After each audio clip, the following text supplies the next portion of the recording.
다 같이 기도드리시고 오늘 예배 시작하겠습니다. 함께 기도하겠습니다.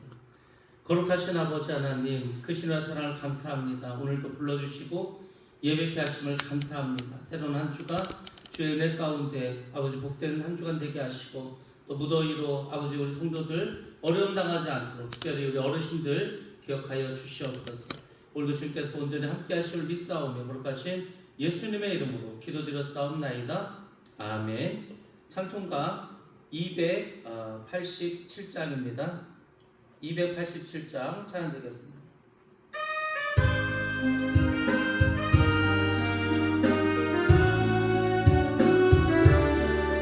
예수 앞에 나오며 제사함 받으며 주의 품에 안기며 편히 쉬리라. 우리 주만 믿으며 모두 구원 얻으며 영생 복남 연료가 확실히 받겠네. 예수 앞에 나와서 은총을 받으며 마음의 기쁨 넘치어 감사하리라.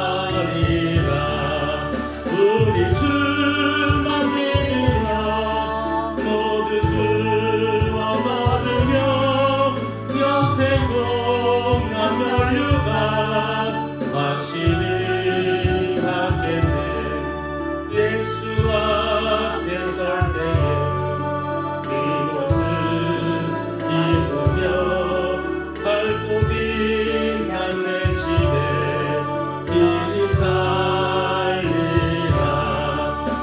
우리 주만 믿으며 모두 구원 얻으며 영생 복남 연료가 확실히 받겠네.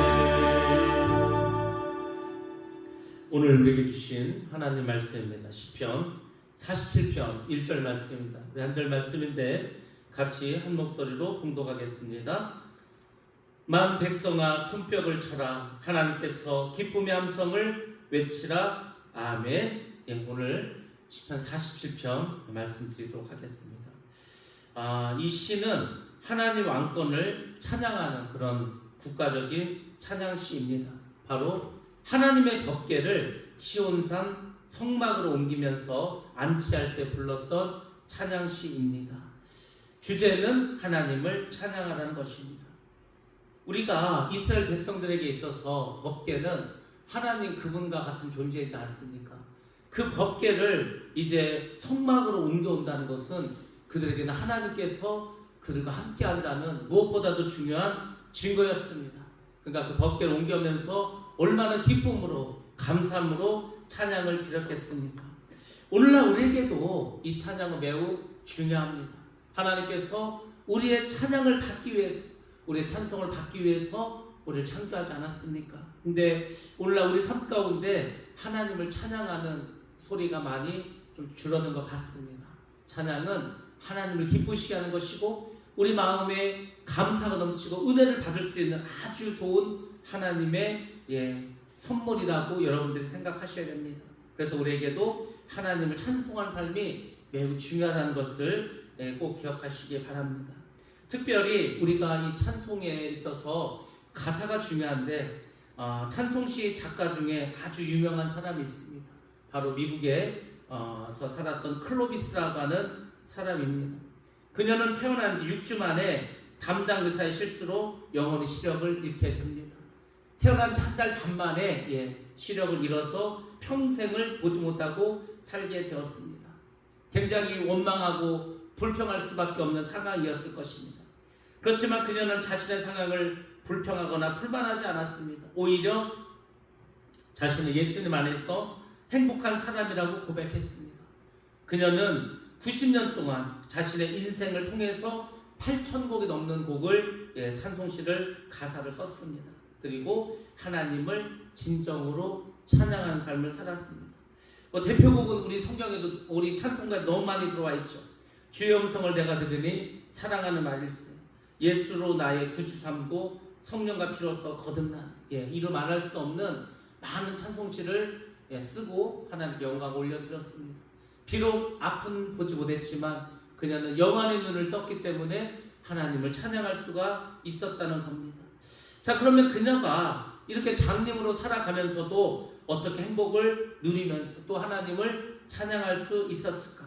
그것은 그녀가 자신에게 주어진 환경과 조건을 원망하고 불평하기보다는 장님이 된 것을 통해서 자신에게 영원한 생명을 주신 예수 그리스도를 바라봤기 때문입니다. 많은 사람들이 원망하고 불평할 때는 한두 가지 이유로 합니다. 돈이 없어서, 건강이 없어서, 뭐가 없어서, 뭐가 마음대로 되지 않아서. 그런데 그 나머지는 어떻다는 겁니다. 나머지는 다 있다는 거죠. 우리가 감사의 조건을 찾으려면은요, 우리에게 있는 것이 얼마나 많은지 모릅니다. 근데 원망하고 불평할 때는 우리가 가진 것보다 없는 것을 원망하기 때문에 또 불평하기 때문에 그것은 채워질 수가 없습니다. 아무리 하나님이 우리에게 모든 것을 채워줘도 그 사람의 지금 현재 문제를 해결해 줘도 그 사람은 아마 다른 문제로 또 원망하고 불평하게 될 것입니다.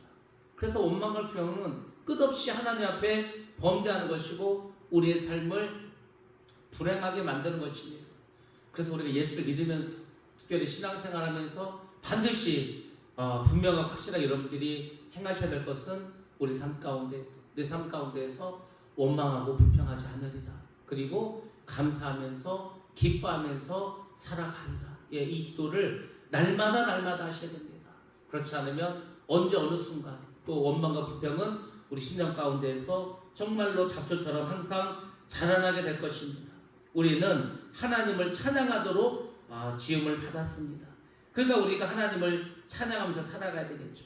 원망과 불평하는 삶은 하나님의 사랑을 잃어버리게 합니다. 하나님이 원망 불평하는 곳에는 계시지 않습니다. 오히려 하나님의 징벌만 있을 뿐입니다. 그렇지만 우리가 하나님을 찬양하는 삶을 살아간다면 우리를 절망 가운데서 구원해 주시고 기쁨과 즐거움과 활력이 넘치는 삶을 살게 해주실 것입니다. 그래서 여러분들이 여러분의 일상에서 여러분의 삶 가운데서 항상 찬양을 들으시고 입술로 찬송을 부르시기 바랍니다. 그것은 바로 곡조가 붙여진 기도이지 않습니까? 무시로 기도하는 겁니다. 항상 찬양하면서 기뻐하는 상황을 여러분들이 만들면서 살아가셔야 합니다. 하나님께서는 비록 우리가 하나님을 찬양할 수 없는 상황이라 하더라도 하나님을 찬송할 수 있도록 우리에게 믿음을 주십니다. 오늘 우리가 말씀을 통해서 우리 모두 항상 하나님을 찬양하는 그런 삶을 내가 다시 회복해야 되겠다. 여러분들이 다짐하시고 결단하셔서 정말로 찬양이 넘치는 삶이 되시기를 주님의 이름으로 축복합니다. 오늘 시편은 고라 자손의 시라고 쓰여져 있습니다. 고라가 어떤 사람입니까? 우리는 고라에 대해서 잘 알고 있습니다. 고라는 레위 지파였습니다. 그래서 모세와 그리고 아론과 같이 제사장의 직분을 감당할 수 있는 그런 자손이었습니다. 그는 성막에서 수종드는 일을 맡은 자였습니다. 제사장의 직분을 감당할 수 있는 그런 가문의 사람이었다는 겁니다. 모세와 아론도 모두 같은 레위 지파 사람이었습니다. 근데 오늘 갑자기 모세가 등장했습니다. 그리고 모세가 모든 이스라엘의 지도자가 되었습니다. 아론은 대제사장이 되었습니다. 고라가 가만히 보니까 자기는 이게 완전히 이제 모든 권력에서 물러난 것 같습니다. 자신의 명예심이 있었는데 어떻게 내가 이렇게 하루아침에 정말 뒤로 물러나게 되었을까? 그래서 그는 모세와 아론에 대해서 불만을 품게 되었습니다.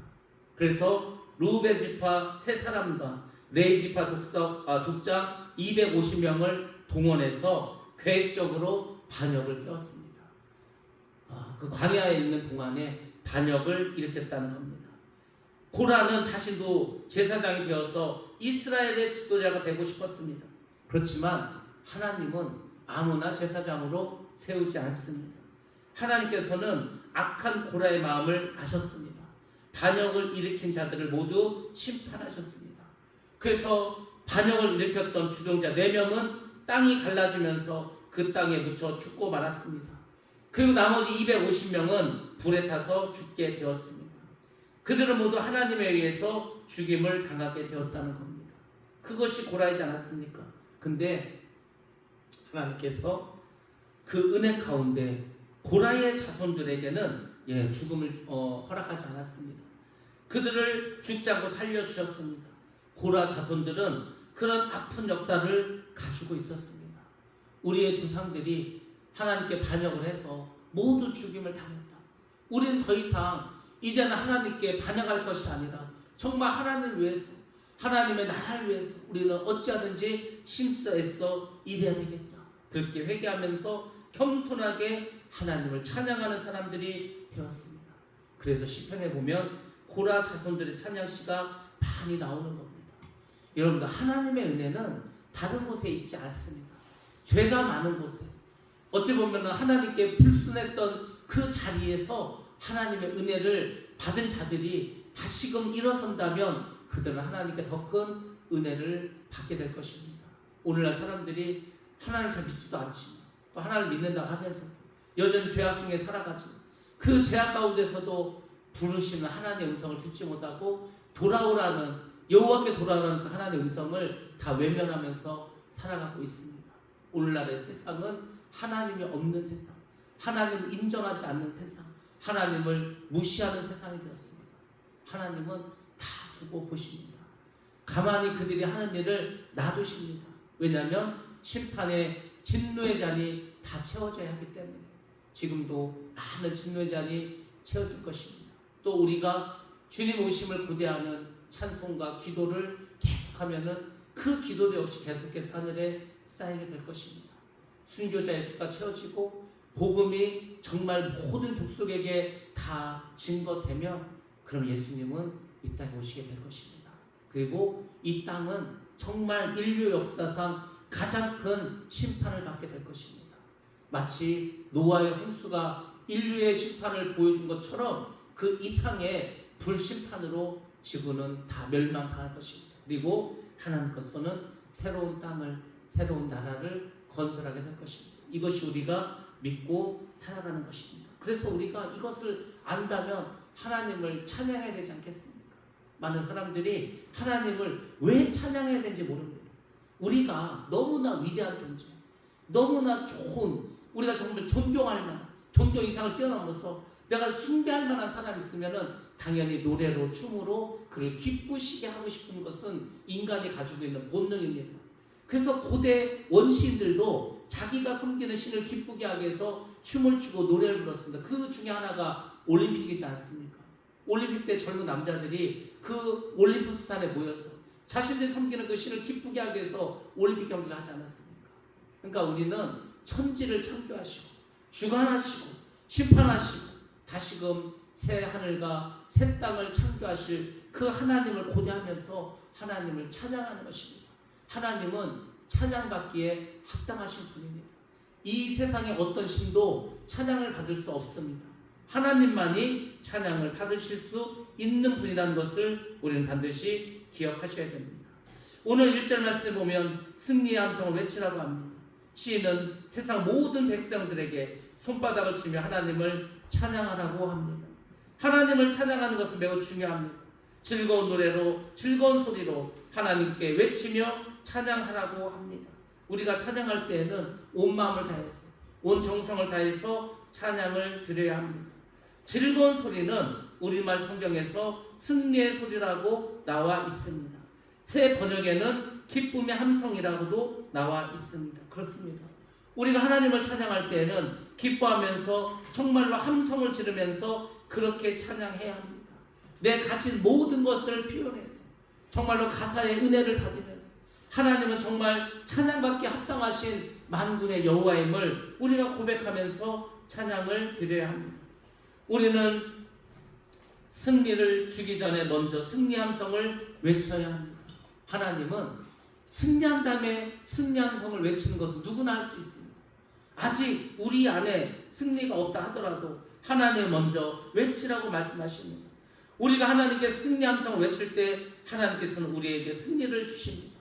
그러니까 여러분이 세상을 살아갈 때 어려운 일이 있다, 힘든 일이 있다, 그러면 하나님, 내가 나에게 승리를 주시면 내가 승리 함성을 지르겠습니다. 이것을 하나님 원하지 않습니다. 아직 내 안에 승리는 없지만 함께 하신 하나님을 믿으면서 도와주신 하나님을 믿으면서 그렇게 외치기를 하나님은 원하십니다. 그 다윗의 영화에서도 그 나오는 것이 그겁니다. 다윗은 다 사람들이 골리앗이 큰 거인이라고 했을 때, 다 두려웠을 때 두려워하지 않았습니다. 뭐 거인이 크면 얼마나 크겠네요. 또 여러 이스라엘을 쳐들어오는 적들이 있었습니다. 블레셋도 있었고 아말렉도 있었고. 근데 그 숫자도 다윗에게는 중요하지 않았습니다. 아무리 많은 군대가 쳐들어온다 하더라도 다윗에게는 하나님이 있었습니다. 하나님이 있는데 하나님이 거인만 못할까? 하나님 저 이방인의 군대만 못할까? 아니죠. 다윗에게는 하나님이야말로 모든 적들을 물리칠 수 있는 승리의 하나님임을 믿었습니다. 그래서 아무 두려움이 없었습니다. 전쟁이 일어나면 하나님 이기게 할 것을 믿었다는 거죠. 그래서 늘 하나님을 찬양할 수 있지 않았습니다. 우리도 마찬가지입니다. 하나님을 찬양하는 것은 다른 것이 아닙니다. 우리와 함께 하시고 우리를 구원하시고 우리에게 영원한 생명을 주시고 저 천국에서 살게 하실 그 하나님, 그것만 생각하셔도 우리가 얼마나 하나님을 찬양할 일이 많이 있겠습니까? 성경에 보면 전쟁도 하기 전에 승리의 함성을 통해서 이긴 그런 전쟁이 많이 나와 있습니다. 대표적인 전쟁이 바로 기드온과 미디안의 전쟁이었습니다. 미디안의 13만 5천 군대가 대군을 끌고 쳐들어왔습니다. 이스라엘 백성들은 그만한 군대를 마련할 사람이 없습니다. 전부 다 두려운 마음으로 끌려왔죠. 하나님께서 다 보내라고 합니다. 그래서 다 보내고 300명의 용사만 남았습니다. 그 300명에게 화살을 주고 칼을 주고 창을 준 것도 아닙니다. 그들이 어떻게 하는지 아십니까? 300의 용사들이 나팔을 불었습니다. 횃불이 들어있는 항아리를 깨웠습니다. 그리고 큰 소리로 여호와께 여호와와 기드온의 칼이라고 외쳤습니다. 그냥 칼 한번 쓰지 않고 화살 한번 쏘지 않고 외치기만 한 것이 않습니까? 그들은 하나님을 찬양하고 기드온을 어떻게 했습니까? 신뢰했습니다. 근데 하나님께서 12만이나 되는 적군들이 스스로 싸우다 죽게 했습니다. 자기들끼리 깜깜한데 막 그냥 함성 소리가 나고 막 항아리 깨지는 소리가 나고 막 불이 막 밝혀지니까 서로 겁이 나서 그냥 자기들끼리 찔러 죽였어요. 하나님은 그렇게 역사하십니다. 우리 손에 피 한 방울 묻히지 않고 우리에게 승리를 주신 분이 바로 하나님이라는 겁니다. 기드온에게 큰 승리를 주셨습니다. 그것뿐만 있는 것이 아닙니다. 이스라엘 백성들이 출애굽했습니다. 가나안 땅으로 처음 들어왔습니다. 여리고라고 하는 큰 성을 만나게 되었습니다. 사람이 뚫으려면요 절대 뚫을 수가 없습니다. 우리 인생에 여리고와 같은 문제가 있지 않습니까? 내가 아무리 돈이 많고 능력이 많아도 뚫을 수 없는 성은 너무도 많습니다. 그때 우리가 할 일이 무엇입니까? 이 이스라엘 백성들처럼 여리고를 하루에 한 바퀴 도는 거죠. 도는 겁니다.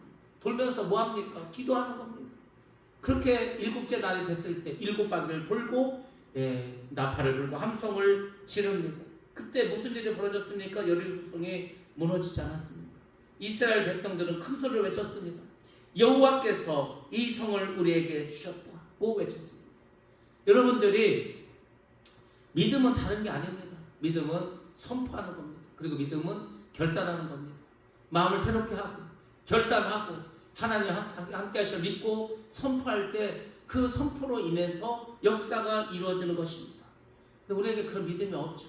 믿음이 없으니까 선포하지도 못하고 외치지도 못합니다. 하나님은 우리의 모습을 보십니다. 하나님께서 보시는 것은 다른 게 아니죠. 우리가 과연 하나님에 대한 믿음이 얼마나 있는가, 우리는 하나님을 얼마나 신뢰하는가. 인간관계도 그렇지 않습니까? 저 사람이 나를 얼마나 믿을까? 그 믿음이 서로에게 신뢰를 주지 않습니까? 저 사람은 나를 믿어줄 거야. 저 사람은 어떤 환경 속에서도 어떤 일이 일어난다 할더라도 끝까지 나를 믿어줄 거야. 서로 간에 그런 믿음과 확신이 있기 때문에 서로에게 의지가 되고 서로가 동역하는 거지 않습니까? 우리가 그런 마음이 필요합니다. 항상 같이 있지 못한다 할지라도, 항상 대화하지 못한다 할지라도 그 마음속에 서로에 대한 신뢰가 있다면 반드시 모든 일에 승리하게 될 것입니다. 하나님께서는 여리고의 단단한 성벽을 허물어 주셨습니다. 이후에 이스라엘은 여리고 성을 함락하고 큰 승리를 얻을 수가 있었습니다. 바울과 실라도 복음을 전하다가 발가 벗겨져서 매맞고 손은 쇠사슬에 발은 착고에 묶여서 옥에 갇히게 되었습니다. 그것도 지하에 있는 옥, 습기가 많고 무덥고 숨쉬기도 어려운 그 지하 감옥에 갇히게 되었습니다. 그렇지만 그들은 하나님을 원망하지 않았습니다. 우리가 만약에 복음을 전하다 전도하다가 이런 어려움을 당했다면 무슨 생각이 들겠습니까? 내가 죄를 짓다가 벌을 받으면 그러려니 하는데 이거 지금 하나님의 일을 하고 있는데, 하나님 가장 기뻐하는 전도를 하다가 내가 이런 공포형을 당하다니 오히려 낙심하는 사람도 있을지 모릅니다. 그렇지만 사도 바울은 그 자리에서도 하나님께 찬양을 드렸다는 겁니다. 그 찬양에 의해서 무슨 일이 벌어졌습니까? 결국 큰 지진이 일어나고 감옥의 문이 열리게 되었습니다. 다른 사람의 매인 것까지도 모두 벗겨지는 은혜가 있었다는 겁니다. 그 후에 간수와 그 가족이 회개하고 다 예수를 믿게 되었습니다. 그리고 빌립보 교회가 생기게 되었습니다. 하나님은 그렇게 역사하신 겁니다. 하나님은 그런 식으로 하나님의 나라를 이끌어 가십니다. 뭐가 잘 되고 뭐가 평안하고 이때 일어나는 게 아니고 힘들고 어려울 때 주님을 바라보고 믿음을 가지고 나아갈 때 하나님은 역사해 주셨습니다. 역대하 20장에 보면 모압과 암몬 자손들이 이스라엘을 쳐들어와서 이스라엘 큰 위기를 맞이하는 경우가 나옵니다. 이때 여호사밧 왕이 어떻게 했습니까? 찬양대를 조직했습니다. 거룩한 찬양복을 입혔습니다. 그리고 군대 앞에 서서 하나님께 외쳐 찬양하도록 했습니다. 여호와께 감사하세 그의 인자하심이 영원하도다 이렇게 외치게 했습니다. 그리고 하나님을 찬송했습니다. 이 노래가 찬송이 시작될 때 여호와 하나님께서는 복병을 두어서 암몬 자손과 모압 자손을 쳐서 멸하시고 이스라엘에게 큰 승리를 허락하셨습니다. 하나님 일하심을 잘 보시기 바랍니다. 전부 다 공통점이 있지 않습니다. 힘든 상황이고 어려운 상황이고 고통의 상황이었는데 그때 할 수 있었던 게 무엇이었는가? 하나님을 찬양하는 것이었습니다. 그분을 찬송하는 일이었습니다. 그때 하나님께서는 그들과 함께 하시고 큰 승리를 주셨다는 겁니다. 오늘날 우리에게 말하자면 나에게 큰 어려움이 있는데 좌절하고 낙심하지 않고 오히려 하나님을 찬양하고 믿음을 가지고 그분을 믿고 나아갔더니 세상에 생각지도 못한 일이 벌어져서 하나님께서 역사하셨다. 우리의 간증이 하나 늘어나는 것이 않습니다. 우리의 삶 가운데에서 여호와를 경험하는 일이 한 번 더 일어나는 것이 않습니까? 그렇습니다. 이처럼 우리가 승리를 주실 하나님을 믿고 미리 큰 소리로 외치면 승리의 함성이 우리에게 이루어지게 될 것입니다. 하나님을 찬양할 때 하나님께서 우리에게 큰 승리를 허락하실 겁니다. 여러분들 승리한 다음에 함성을 외치는 것은 누구나 할 수 있습니다. 그렇지만 어려운 가운데서도 찬송시를 통해서 찬양을 통해서 하나님께 먼저 그 함성 소리를 들려드린다면 하나님은 반드시 우리에게 큰 상을 내려주실 겁니다. 하나님을 찬양하는 삶을 살아가시기 바랍니다. 더 많이 하나님을 찬송하시기 바랍니다. 하나님께서 반드시 함께 하시고 역사하셔서 우리 삶을 더 새롭게 만들어 주실 줄로 믿습니다. 그런 귀한 은혜가 우리 모두에게 있기를 주님의 이름으로 축원합니다. 기도하겠습니다. 거룩하시고 자비로우신 아버지 하나님, 크신 은혜와 사랑을 감사합니다. 오늘도 우리를 불러주시고 인도하심도 감사합니다. 주께서 함께 하시고 주님께서 인도하심으로 오늘도 우리가 주님을 찬양하는 삶을 살게 하시고 승리의 노래를 주님께 올려드리게 하여 주시옵소서. 여러 가지 어려운 일들로 고통당한 자들이 있습니다. 주님께서 기억하여 주시옵시고 저들의 삶 가운데 동행하여 주셔서 아버지 반드시 이기는 역사가 있게 하여 주시옵소서. 오늘도 주님 바라보게 하여 주시옵시고 주 안에서 승리하게 해 주시옵시고 주님이 우리에게 허락하신 모든 것들을 다 받아들일 수 있는 축복된 자들 되게 하여 주시옵소서. 우리 자녀들 기억하여 주시옵시고 이번 방학을 통하여서 살아계신 하나님을 만나게 해 주시옵시고 주님의 크신 은혜가 넘쳐나게 하여 주시옵소서. 하늘 성교를 통해서 주님의 나라가 이뤄가게 하여 주시고 주님이 함께 하심을 날마다 목도할 수 있는 복된 성도들 다 되게 하여 주시옵소서. 오늘도 함께 하심을 감사드리며 거룩하신 예수님의 이름으로 기도드렸사옵나이다. 아멘. 주여 주시옵시기 기도합니다. 주여, 거룩하신 아버지 하나님 감사합니다. 오늘도 함께 하심을 감사합니다. 주님 영광 받아주시고 우리의 찬양을 받아 주시옵소서. 주시옵소서.